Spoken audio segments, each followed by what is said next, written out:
Wait for no cars. AC is off.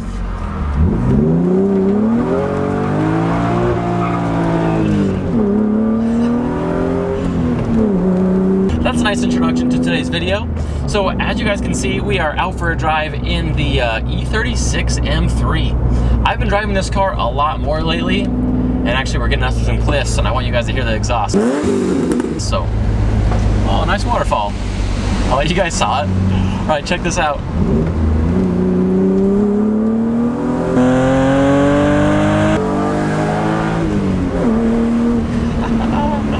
This sounds so good. Anyways, when I bought this car like 3.5 years ago, it had almost 72,000 miles on it. Now 3.5 years later, I'm almost at 80. And if you see the title of today's video, I don't want to talk you out of buying an old BMW like an e30, an e36, or an e46. In fact, I really love mine.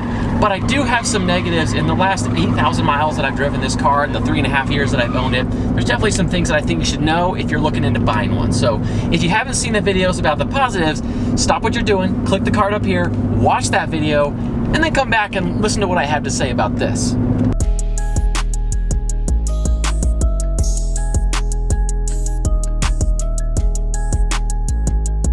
So the reason I think I can loop in e30s and e46s is because these cars are so similar. In these years, they share a lot of parts, they share a lot of the same character, and just a lot of the downfalls as well. So this should envelop all of those old cars. And when I do a Google search, one of the biggest things that falls along searching for these e30s, e46s, and e36s is ones that are for sale. So it's a hot topic, people trying to look to buy these things. And the older they get, it seems like the more common they become, or the more wanted they become.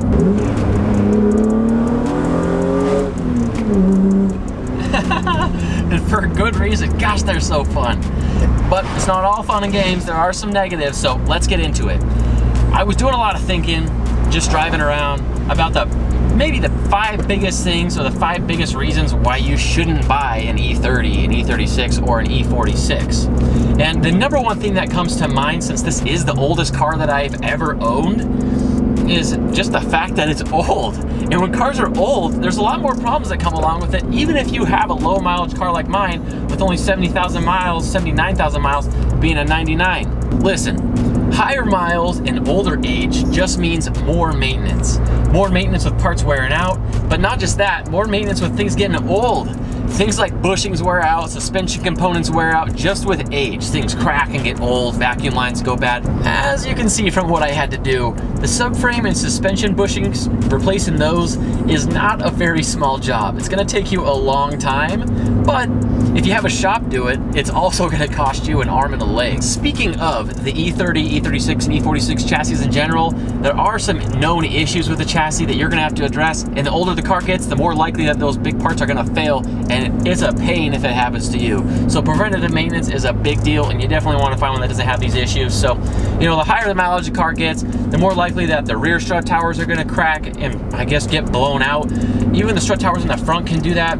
The subframe mounts on the back, if you don't have an M car, this is a bigger problem in e46s and e36s that aren't M cars. Those where the subframe mounts up to the chassis, those suckers can tear right out.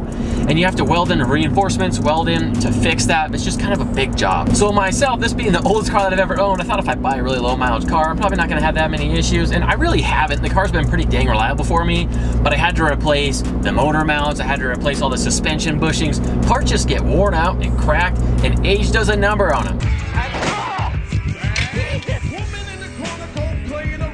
So if you're gonna purchase a car like an e30 to an e36, e46, just know that those are things you're gonna have to do. If you don't wanna put that kind of labor and that kind of time into them, then I guess I suggest you don't buy one, unless you can find one that somebody just did that stuff on it for you.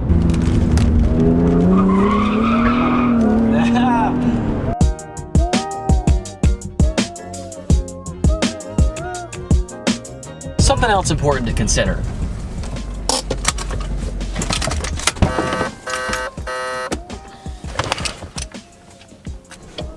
Gosh, this is ridiculous. I gotta put a jacket on. It's what, June? What the heck?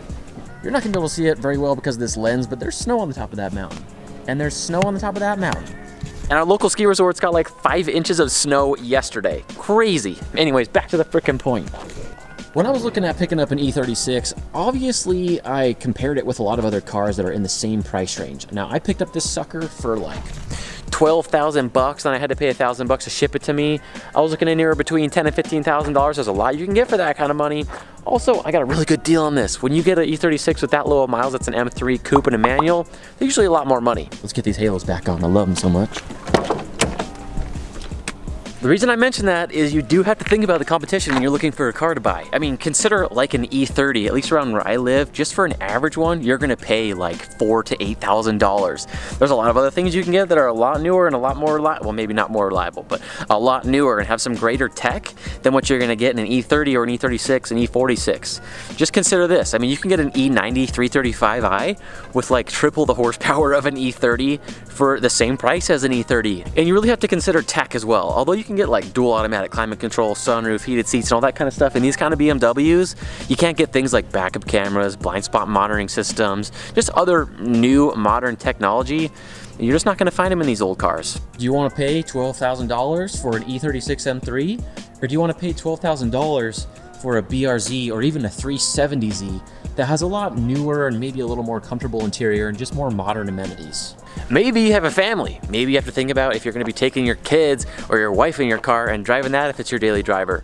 New cars with the modern safety tech, something you really have to consider. Most newer cars are going to be more efficient, they're going to be better on gas, and in the case of like an E36 M3 versus a 370Z or something like that, those newer cars are going to have more power too.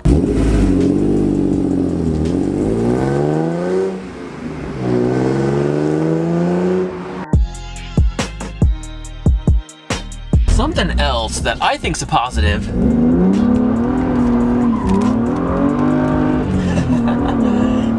that some of you may see as a negative is that these are rear-wheel drive.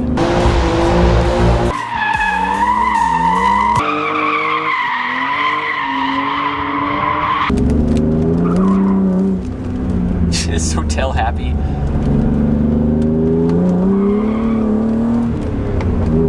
That makes them a lot of fun, but it also means that depending on where you live, it could be a problem if it's your daily driver. A lot of older BMWs like E30s, E36s, E46s, in fact, I don't think there were any, at least in the United States, any all-wheel drive E36 models. There was some E30s and some E46s, and those all-wheel drive models are really hard to find. And all like the more performance-oriented ones are not gonna have all-wheel drive. So rear-wheel drive, there's not much weight in the back. At least with front-wheel drive, you have the engine to kind of put some traction to the ground. Yeah, you can get winter tires, but even with winter tires, it's not going to perform as well as a front-wheel drive car with winter tires or an all-wheel drive car. So if you live in a place where you kind of have nasty weather from time to time, you're just going to have to realize that there's going to be some conditions where you may not be able to take your car out when you want to or drive it the way that you want to. But it does mean that you can have a lot of fun like we did back there, and like the primary reason I use this car. With a huge handful of other auto manufacturers out there that do offer all-wheel drive or front-wheel drive fun cars, it's really something that you need to really cross-shop and understand that where you live, you might have to make a decision on what you're going to buy kind of based on that if it is going to be your daily driver.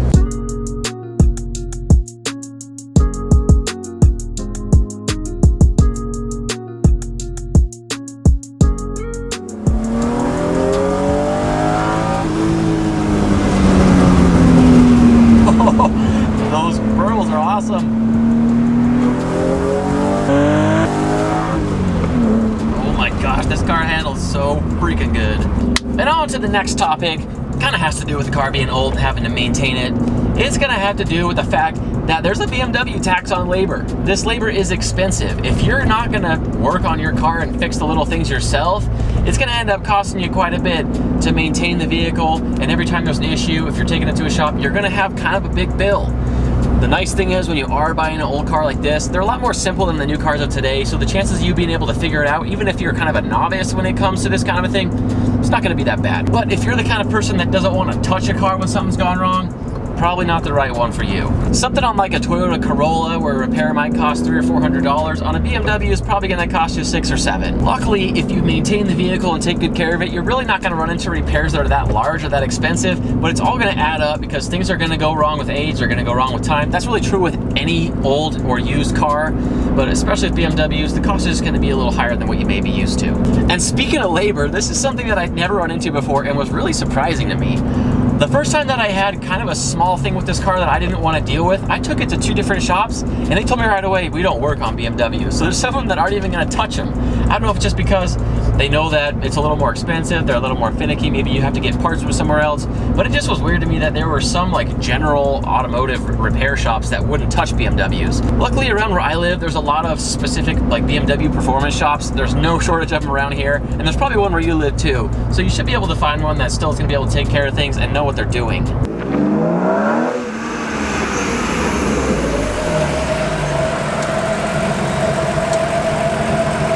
The last thing I want to mention to you guys with this, gosh, beautiful sunset, sprinklers going off. It's just a nice day in Utah.